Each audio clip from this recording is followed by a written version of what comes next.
النبيين سيد المرسلين شفيع المذنبين سيد الأولين والآخرين سيدنا وحبيبنا ومولانا محمد صلى الله عليه وسلم عبده ورسوله بالهدى ودين الحق أرسله صلى الله عليه وسلم. أما بعد فأعوذ بالله من الشيطان الرجيم. بسم الله الرحمن الرحيم. لقد رضي الله عن المؤمنين إذ يبايعونك تحت الشجرة فعلم ما في قلوبهم فأنزل السكينة عليهم وأثابهم فتحا قريبا. آمنت بالله صدق الله العظيم. ببركة إن الله ملائكته يصلون على النبي يا أيها الذين آمنوا صلوا عليه وسلموا تسليما. اللهم صل على سيدنا وحبيبنا وكريمنا ومولانا محمد وبارك وسلم صلاة وسلاما عليك يا جد الحسن والحسين عليك يا رسول الله. كلهم من رسول الله ملتمس غرفا من البحر أو رشفا من الديم منزه عن شريك في محاسنه فجوهر الحسن فيه غير منقسم. ثم الرضا نبي بكر وعن عمر وعن علي وعن عثمان ذي الكرم. مولاي صل وسلم دائما سرمدا على حبیبک خیر الخلق کلہم. اللہ کی حمد و ثنا نبی محترم نبی معظم صلی اللہ علیہ وعلی آلہ وصحبہ وبارک وسلم کی بارگاہ مقدسہ میں انتہائی محبت و عقیدت کے ساتھ درود و سلام پیش کرنے کے بعد تمام تعریف اللہ وحدہ لا شریک کے لیے ہے. جو ایام چل رہے ہیں ان ایام کو مناسبت ہے ایک عظیم ہستی کی شہادت کے ساتھ.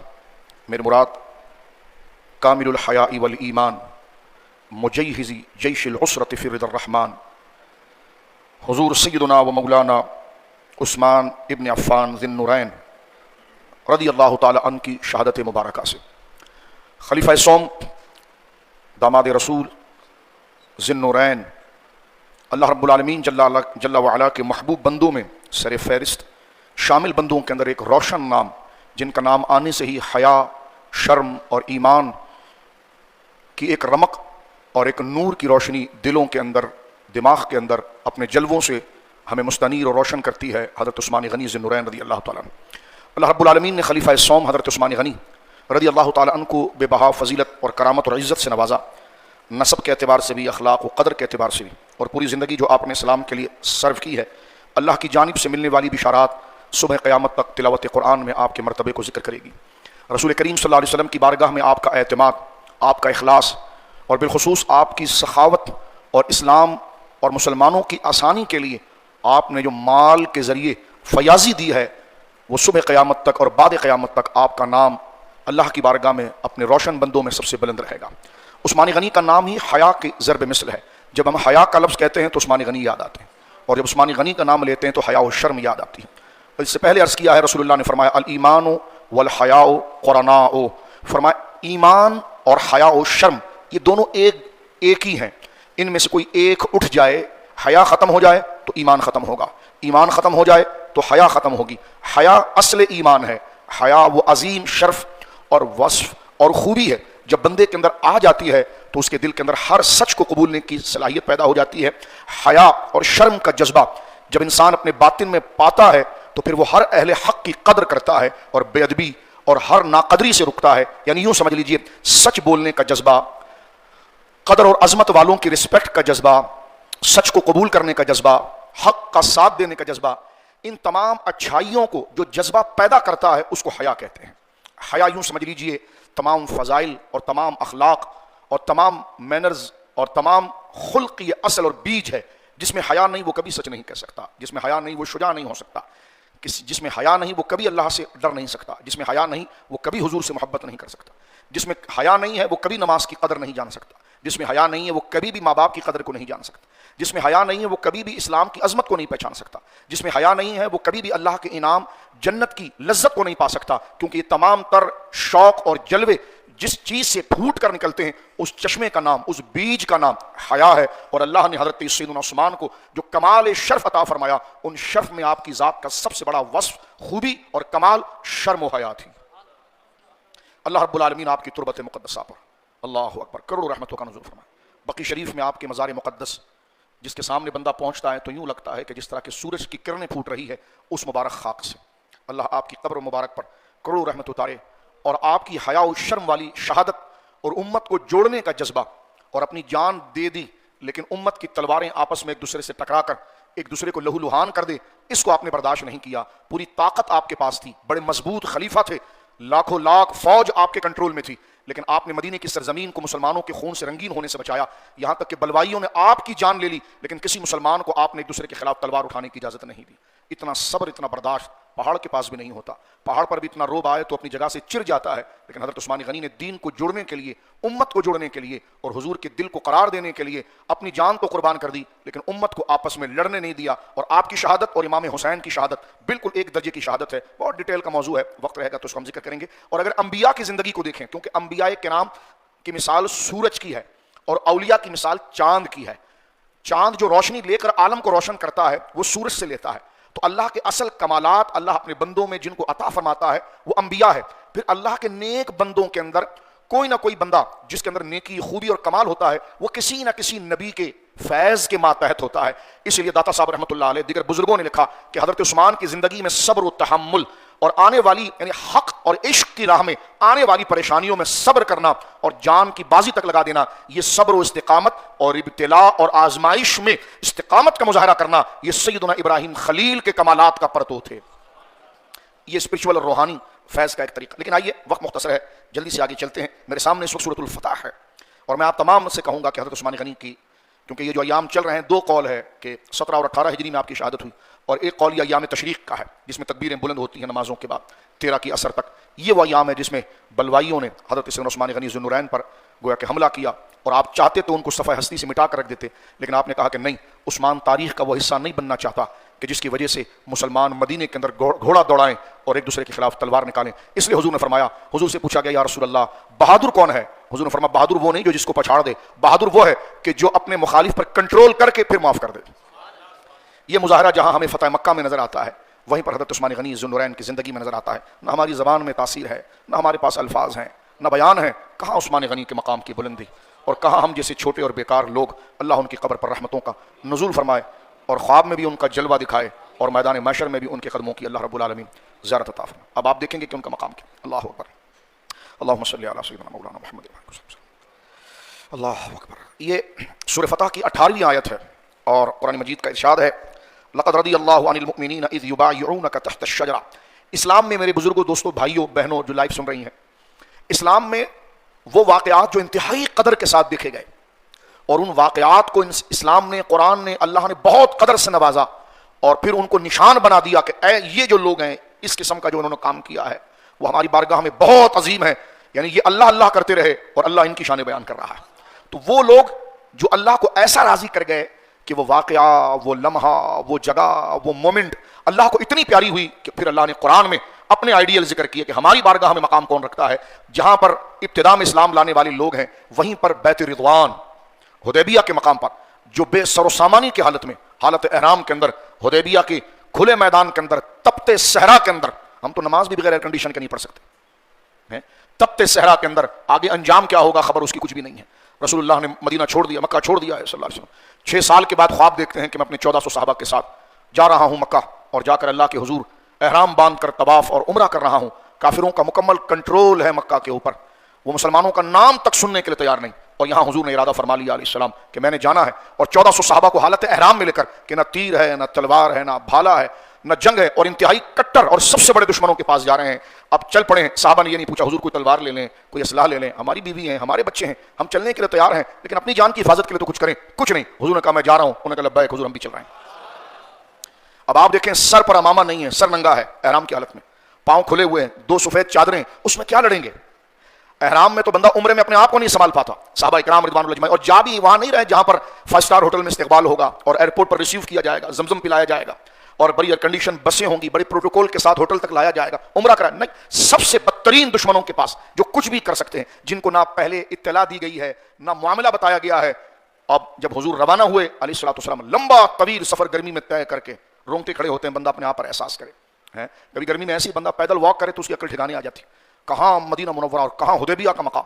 حضور روانہ ہوئے، حدیبیہ کا مقام کو سمجھنے کے لیے یوں سمجھیے کہ جس وقت آپ مکہ مکرمہ سے مدینہ منورہ کی طرف روانہ ہوتے ہیں تو آخری چوکی جو آپ چھوڑتے ہیں، ٹول جس کو کہیے، ان میں ایک چوکی آتی شمیسی کی۔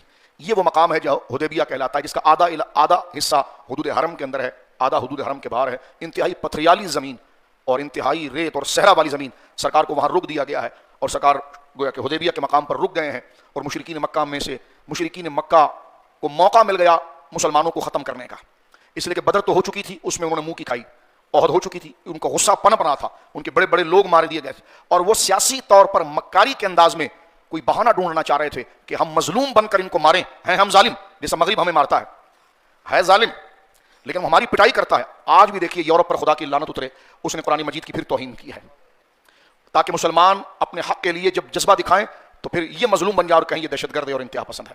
عالمی دنیا کو مسلمان بول بول کر تھک گئے ہیں کہ دہشت گرد ہم نہیں، یہ اشتعال میں لانے والے ہیں، کہ کبھی نبی پاک کا خاکہ بناتے ہیں، کبھی قرآن مجید کو جلاتے ہیں، کبھی قرآن مجید کو پاؤں کے نیچے لاتے ہیں، لیکن عالم دنیا سن پڑی ہوئی ہے۔ جب آپ کا وزیر اعظم دنیا کا حریص اور غلیظ آدمی آگے بڑھ کر اپنے چند ٹکوں کے لیے ان کو عزت دے رہا ہوگا، اور ورلڈ بینک جو پیسہ بھی دے گا وہ ان سندھ حکومت اور پنجاب حکومت کے حصے میں جائے گا، آپ کو کیا ملے گا؟ یہ کراچی کی گلیوں میں بہتا ہوا خون، جو بارش برسے گی تو بہے گا، یہ تعفن، یہ ٹوٹی ہوئی گلیاں، $3.5 ارب آ رہے ہیں تاکہ جناب سید بیٹھے ہیں وزیر اعلیٰ صاحب، ان کی تجوریاں بھری جائیں، ان سے ہمیں کیا حاصل؟ مرد کے بچے بنو، جب تمہارا لیڈر زندہ ہے تو ایک آواز کبھی قرآن اور اسلام کے لیے بھی لگاؤ۔ تو یہ حرکت پرانی ہے دشمنوں کی۔ مشرکین مکہ، ذرا اس کو محسوس کیجیے، آپ کی ٹھنڈی ہوا کو چھوڑ دیجیے، اپنے اندر ایمانی گرمی لا کر سنیے اس بات۔ اب یہ ٹھنڈی ہوا اس لیے تاکہ آپ مطمئن ہو کر سنیں، ورنہ یہ موضوع تو ایسا ہے کہ پہاڑ کی چوٹی پر سنایا جائے، روزے کی حالت میں سنایا جائے، تاکہ بندے کو درد و تکلیف محسوس ہو کہ صحابہ کون تھے اور یہ دین ہم تک کیسے پہنچا۔ یہ قربانی کا گوشت تو کھا لیا، اس کے مقصد کی طرف کبھی ہم گئے؟ یہ جانور تو ایک نشانی تھی، اصل تو اپنی انا تھی، اپنی عزت تھی، اپنا مقام تھا۔ ان الصلاۃ ونسکی ومحیایا، جب چھری پھیری نا آپ نے تو آپ نے کہا یا اللہ میری زندگی بھی تیرے لیے، یہ نہیں جا رہا، یہ میں جا رہا ہوں، یہ ذبح نہیں ہو رہا، میں ہو رہا ہوں، کہ میری زندگی جس طرح اس کو باندھ کر گرا دیا گیا، اس طرح میں قدرت کے آگے گرا ہوا ہوں، اور میں قدرت کے آگے اس کے نام پر ذبح ہوتا ہوں، اسی کے نام پر جیتا ہوں۔ ہمیں تو جانور کے حسن کو دیکھنے سے فرصت نہیں ہے، بعد میں باربیکیو اور انوں سے فرصت نہیں، یہ تمام چیزیں جائز ہیں، لیکن مقصد کی طرف بڑھنے کی کوشش کریں۔ قربانی اپنے آپ کو پیش کرنا ہے، اپنے منفی جذبے کو ختم کرنا ہے۔ عید یاد ہے، نہیں یاد ہے تو حضور کی عزت یاد نہیں ہے، اسلام کی عزت یاد نہیں ہے، قدر یاد نہیں ہے۔ تو میرے دوستو، اس فکر کی طرف میں نے اور آپ نے بڑھنا ہے۔ قربانی ہمیں بہت بنیادی سبق کو یاد دلاتی ہے کہ بے خطر کود پڑا آتش نمرود میں عشق، اقبال نے کہا تھا عقل محو تماشا ہے بمیں لبے بام ابھی، وہ عشق تھا جو آگ کے اندر کود گیا۔ عقل کب کہتی ہے؟ عقل تو سوئی تک اپنی انگلیوں میں داخل کرنا نہیں سوچتی، لیکن عشق وہ تھا جو رب کے نام پر آگ میں کود گیا، اور عقل ابھی دروازے پر کھڑی تھی۔ یہ وہ منظر ہے جس کو یہاں سے نہیں یہاں سے لیا جاتا ہے، یہ وہ جذبات ہے جس کو عشق سے دیکھا جاتا ہے، عقل سے نہیں، اور عشق ہی کامل عقل ہے۔ اور کمال ترجمانی اقبال نے کی تھی کہ بے خطر کود پڑا آتش نمرود میں عشق، عقل محو تماشا ہے لبے بام ابھی، عقل دیکھتی رہ گئی اور عشق نے وفا ثابت کر دیا ہے۔ یہ ہے عثمان غنی، جس میں یہ جذبہ نہیں ہے اور جو مادیت سے نکل کر روحانیت کی طرف گیا، وہ اس کو سمجھے گا۔ مشرکین مکہ میرے بزرگوں دوستوں ایک بہانہ چاہتے تھے کہ ہم مسلمانوں کا کام بھی اتار دیں اور تمام سوسائٹی ہمیں کہے کہ نہیں یہ تو تم پر ظلم ہو رہا تھا اور تم نے ٹھیک کر دیا، عراق کو تہس نہس کر دیا، زہریلا گیس تھا، لوگ کہنے ہم تو آپ کا ساتھ دیں گے جی، ہماری ساری فوجیں آپ کے ساتھ نپٹا دیں۔ افغانستان کو تہس نہس کر دیا ہے، اور الزام کیا ہے جی انہوں نے یہ کیا تھا۔ ہم کوئی ان کو ظالم نہیں مانتے، ظالم وہ تھے جو ان کو مارا گیا ہے، تاریخ نے ثابت کر دیا ہے۔ خدا را ہمیں اللہ رب العالمین ایک امت بننے کا جذبہ عطا فرمائے۔ اب دیکھیے جب حضور پہنچے تو پہلے سے کافروں کو اطلاع نہیں ہے، کنٹینیو پھر کر لیجیے۔ جب حضور پہنچ گئے حبشہ پر تو ان کو پتہ ہی لڑنے نہیں آئے ہیں احرام کی حالت میں، اور کعبہ ان کے ابا کا تو نہیں تھا، کعبہ تو ساری انسانیت کا تھا۔ اس پر بھی ایک تقریر ہو سکتی ہے، آپ اجازت دیں گے کہ حرم میں کوئی آ سکتا کہ نہیں آ سکتا؟ کون ہو تم اجازت دو گے کہ آ نہیں سکتا؟ تمہاری کیا حیثیت؟ یہ تو کفار مشرکین کا طریقہ تھا، جو ان کی جے جے کرے وہ آتا تھا، اور جو ان پر صحیح تنقید کرے اس کو حبشہ میں روک دیا جاتا تھا۔ تو لہٰذا یہ بھی چیز گویا کہ حق کا معیار کو دیکھتے ہوئے ہمیں آگے بڑھنا چاہیے۔ ان میں سے چند لوگ نکلے اور عرب کے جو قبیلے کے طاقتور لوگ تھے ان کی طرف بھاگے کہ دیکھو یہ تو آگے لڑنے کے لیے، ہم تمہیں کہتے تھے نا یہ دہشت گرد ہیں، انتہا پسند ہیں، یہ دیکھو آگے لڑنے کے لیے، اب ہم کیا کریں؟ انہوں نے کہا اگر لڑنے آئے تو ہم تمہارے ساتھ ہیں۔ کیسے آگے؟ جب مکہ پر تمہارا کنٹرول ہے تو وہ کیسے آگے؟ تو جب ان کے جاسوسوں نے آ کر دیکھا، انہوں نے کہا یار تم جھوٹ بکواس کر رہے ہو، وہ احرام کی حالت میں آئے، ہم نے ان سے پوچھا نہ ان کے پاس تلوار ہے نہ چاقو ہے، حالت تم لڑنے آئے، جھوٹے پروپیگنڈا کیا، ہمارا بھی ٹائم خراب کیا۔ مشرکین چاہتے تھے کہ جو ہم کہہ رہے ہیں وہ مان لیں، انہوں نے کہا نہیں، ہم آپ کا ساتھ دیں گے، اپنی ساری فوج مسلمانوں کے خلاف آپ کو دے دیں گے، لیکن پہلے ہمیں محمد رسول اللہ صلی اللہ علیہ وسلم سے ملنے دو اور ہم دیکھیں کہ وہ لڑنے آئے تو ہم ان سے بات کریں۔ ایسا کیا ہو گیا؟ بدر ہو گئی، احد ہو گئی، اب یہ 6واں سال ہے، بدر کو ہوئے 4 سال ہو گئے، اب کیا وجہ پڑ گئی آپ آئیں؟ سرکار کے پاس پہنچے تو سرکار نے ان سے کہا کہ ہمارے احرام دیکھ کر ہم لڑنے آئے، ہم طواف کے لیے آئے، جب پورا عرب آ سکتا ہے طواف کے لیے تو ہم کیوں نہیں آ سکتے؟ یہ ہمارا علاقہ رہا ہے، ہمارا گاؤں رہا ہے، ہماری پیدائش ہے، ہمارے ماں باپ اور ہمارے باپ دادا کا مسکن ہے، ہمیں کون روک سکتا ہے؟ اور ہم کوئی اصلاح نہیں ہے، کچھ بھی نہیں، نہ لڑنے آئے نہ خلاف بولنے آئے۔ انہوں نے بات تو آپ کو بالکل ٹھیک ہے، آپ کے لیے آپ تو آ سکتے ہیں۔ انہوں نے جا کے مشرکین کو سمجھایا کہ تم جھوٹ بول رہے ہو، ہمارا بھی ٹائم خراب کیا۔ آپ سمجھ رہے ہیں اس پس منظر کو؟ وہ تو لڑنے تھوڑی آئے ہیں، وہ تو احرام کی حالت میں آئے ہیں۔ مشرکین نے کہا